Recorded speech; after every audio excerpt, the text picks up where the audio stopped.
Okey, ni kemah angin yang paling murah lah pernah saya review. Tapi dia punya kualiti masih lagi okey. Dia punya material dia pun okey lah. Dia taklah terlalu premium. Dia adalah macam waterproof coating.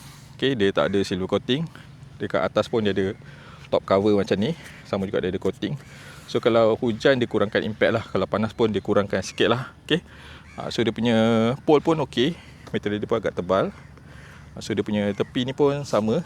Dia ada macam waterproof coating, cuma dekat dinding dia single layer sahaja.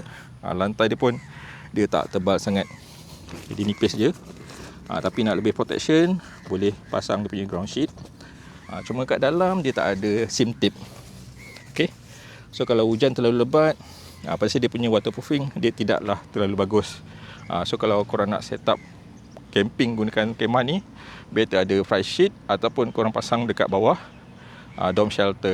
Tapi dengan harga dia dalam RM300, pada saya masih lagi berbaloi. So kalau korang berminat boleh dapatkan dekat link.